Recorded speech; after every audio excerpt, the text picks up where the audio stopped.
Yo, Pablo, preso en el Señor Jesús, les ruego que andéis como es digno de la vocación con que fuisteis llamados. Estudiemos juntos Efesios capítulo 4.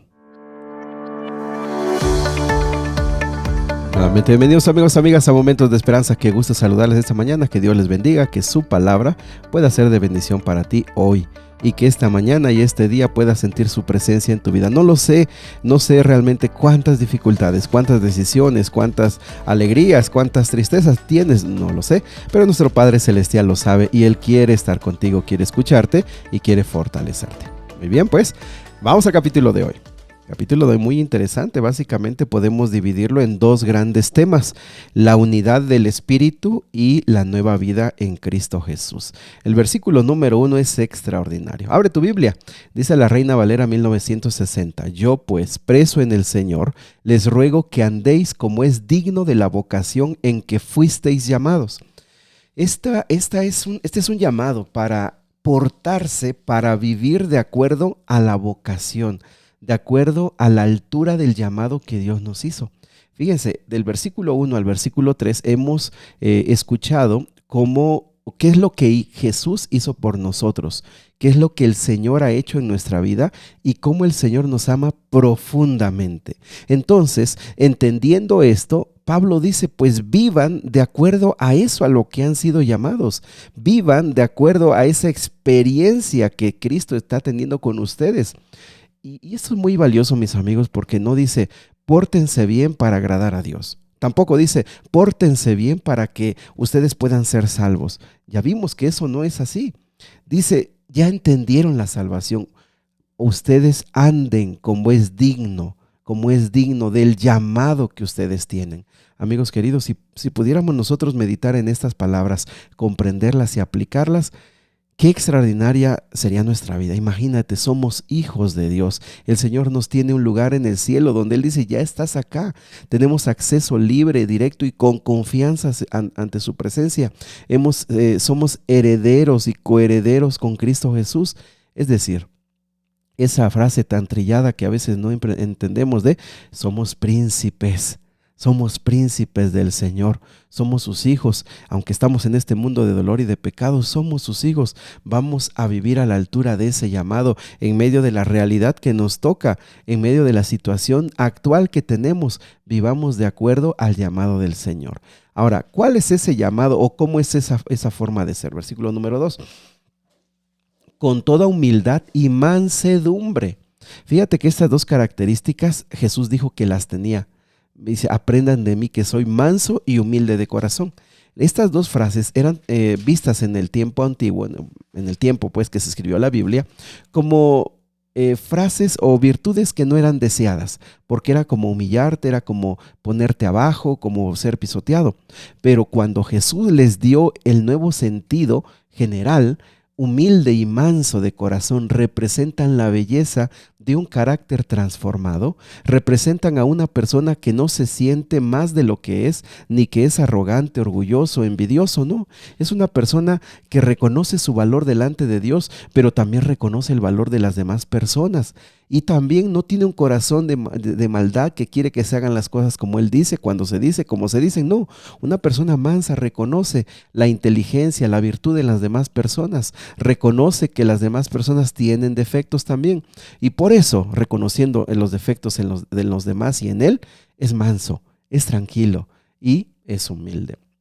Versículo número 2 dice, soportaos con paciencia los unos a los otros en amor. Esta paciencia, mis amigos, solamente se desarrolla por la relación que tenemos en Cristo Jesús. Nos soportamos unos a otros. ¿Por qué?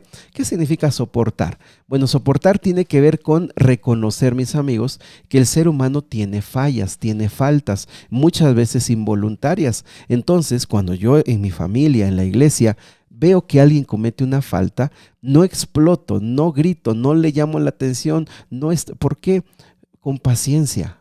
¿Por qué? Porque posiblemente está aprendiendo la persona, posiblemente está débil todavía en su fe, pero esta paciencia solamente se puede lograr con la bendición del Espíritu Santo. Por eso dice en amor.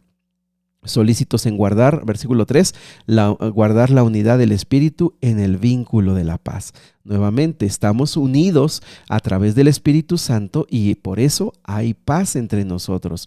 Ojo con esto, ¿por qué? Porque esa unidad no se logra por nuestra propia cuenta. ¿Por qué? Porque nuestra naturaleza humana siempre va a pelear lo suyo, siempre va a pelear estar por encima, pero cuando estamos en Cristo Jesús, eso nos da la humildad y la paz para estar unidos en Cristo Jesús. Un cuerpo y un espíritu, como fuisteis llamados también a una misma esperanza, de una misma vocación, un Señor, una fe, un bautismo, un Dios y un Padre de todos, el cual está sobre todos y por todos y en todos.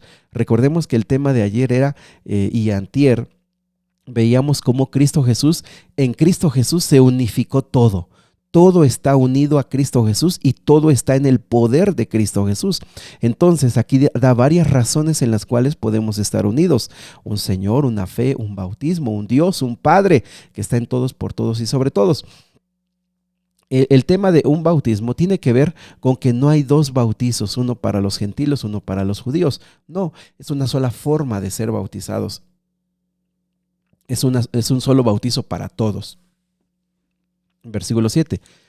Pero a cada uno de nosotros fue dada la gracia conforme a la medida del don de Cristo, por lo cual dice, subiendo a lo alto, llevó cautiva la cautividad y dio dones a los hombres.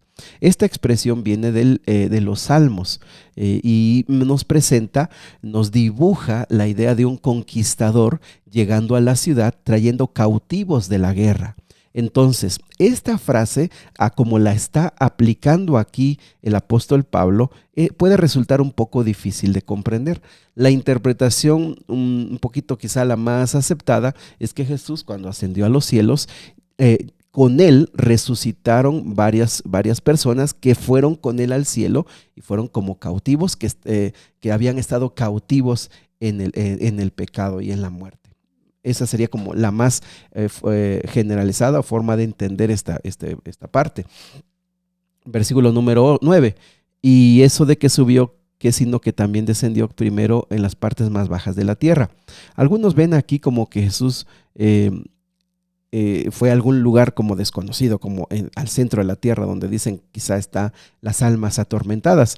Sin embargo, eso no significa aquí. Significa que Jesús, cuando bajó a este mundo, ojo, descendió, y también cuando murió, pues estuvo bajo tierra, estuvo muerto, pero eso de bajar también lo llevó a subir, a ascender a los cielos. Versículo número 10, dices, también subió encima de todos los cielos para llenarlo todo. Ahora, del versículo 11 al versículo número 16, nos dice que el hecho de que Jesús resucitó y el hecho de que Jesús reina, dio regalos, dio dones. Ojo, eso es muy interesante porque su resurrección y ese momento en que Jesús queda ya habiendo efectuado la salvación del ser humano, dio dones. Versículo 11, y fíjate cuáles son los regalos que dio.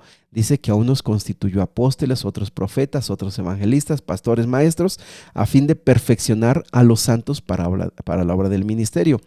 Esta parte de los dones ya la hemos visto un poquito en 2 de Corintios, en Corintios en general vimos un poco esto.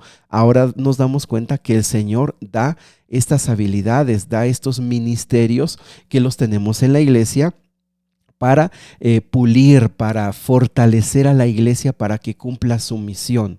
De tal manera, versículo 14, que no sean niños fluctuantes, es decir, a través de la obra de los pastores, de los profetas, de los evangelistas, la iglesia se fortalece y no son niños que andan de aquí para allá, siendo engañados, llevados para mentiras de aquí, mentiras de allá, sino que van creciendo y se fortalecen y crecen en el amor y en el conocimiento de Cristo Jesús. Quizá te preguntarás, ¿existen hasta el día de hoy estos ministerios? Bueno, el más generalizado son los pastores, los maestros, que dicho sea de paso, pastores maestros es un solo don, solamente que aquí en español le pusieron y. Sin embargo, es pastores maestros, es decir, líderes espirituales que tienen la habilidad de enseñar. Evangelistas, que son los que tienen ese don para predicar. Claro, todos podemos predicar, todos podemos compartir de Cristo. Sin embargo, hay personas que Dios les ha dado una habilidad especial para alcanzar a más personas. Profetas, también fíjense que la palabra de profetas tiene que ver con la enseñanza, con la predicación y también con el espíritu de profecía. Y los apóstoles, eso es algo interesante porque el apostolado fueron los primeros 12 discípulos más Pablo. Eso entendemos que esa función que ellos tuvieron ha pasado, o sea, ya no hay apóstoles en este tiempo. ¿Por qué? Porque ya no conocieron presencialmente a Jesús. Sin embargo, la función de liderazgo, la función administrativa que se tiene de dirigir a la iglesia, pues se necesita hasta este tiempo. ¿Quiénes pueden tener estos dones? Bueno, todos los que pues conocen y aman a Cristo Jesús. Del versículo número 17 al 24 es una nueva vida en Cristo Jesús. Si es que tenemos una elevada vocación, dice el versículo 17, ya no anden como los gentiles que andan en la vanidad de la mente. Mis amigos, es un tema aquí de comprender quiénes somos en Cristo Jesús, qué es lo que somos en Jesús. Es tratar de abundar siempre en lo que Él habla de nosotros. Entonces, cuando entiendes eso, ya no puedes vivir como los gentiles que andan en la vanidad de su mente. La vanidad de la mente no tiene que ver con que son personas, los gentiles que están en esto, que ya no piensan, que ya no razonan, sino son personas que están siendo guiados por las cosas temporales de la vida, de las cosas que se acaban en esta vida. Esa es la vanidad de la mente. Muchas de esas preocupaciones, angustias que no tienen sentido, o que aunque quizá tienen cierta importancia, no es lo más importante de la vida. Entonces dice, ya no anden así, solamente pensando en lo temporal. Versículo 18 dice, tienen el entendimiento entenebrecido, están alejados de la vida de Dios por la ignorancia que en ellos hay y por la dureza de su corazón. Aquí ya vemos que no solamente se extravían en planes temporales, sino que también esa ignorancia que viene de estar alejados de Dios, pues les pone dureza en su corazón. Y eso es lo que vemos en personas que están pues totalmente en maldad, totalmente buscando hacer mal y traer dolor a las demás personas. Y yo creo que al entrar un poquito a las noticias puedes ver personas así, que tú dices, pero ¿por qué son así con tanta maldad? ¿Por qué? Porque están como los gentiles entenebrecidos, ajenos de Dios, ignorando lo que en ellos hay y tienen duro el corazón. Dice el versículo 19 que se perdieron de toda sensibilidad, se entregaron a la lascivia para cometer con avidez toda clase de impureza. Mis amigos, aquí la palabra de Dios dice, ustedes salieron de allá, ustedes vivieron eso, más o menos, pero así estaban. Ya no anden como los gentiles, ya no, o sea, nosotros tenemos una vocación mucho más elevada. Por eso, mis amigos, volvemos a preguntarnos, porque muchos cristianos no parece que son cristianos, parece que son gentiles, parece que viven así. ¿Por qué? Si no has experimentado Efesios 1 al 3 y toda la belleza del amor de Dios y la profundidad de su amor, pues es difícil que nazca en ti el deseo de ser como el Señor. Versículo 20 dice, mas vosotros no habéis aprendido así de Cristo, si en verdad habéis oído y habéis sido enseñados por Él, conforme a toda verdad que está en Jesús. En cuanto a la pasada manera de vivir, despojaos del viejo hombre, que está viciado conforme a los deseos engañosos, y renovaos en el espíritu de vuestra mente, y vestíos del nuevo hombre, creado según Dios en la justicia y la santidad de la verdad.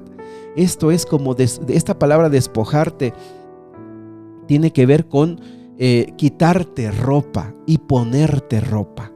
Dice, quítate ya lo que tienes, eso que tienes encima todavía, que se asemeja al viejo hombre. El viejo hombre es la naturaleza perdida, la naturaleza pecaminosa.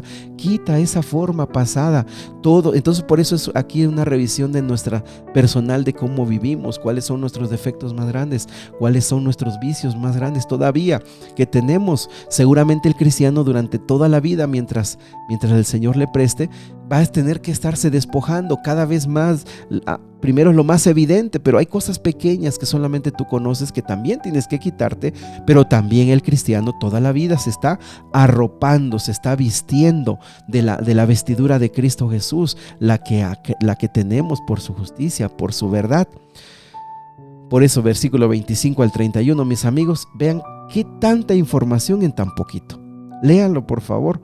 Miren, desechando la mentira, hablen en la verdad, airaos pero no pequéis, no den lugar al diablo. El que roba ya no robe, sino póngase a trabajar.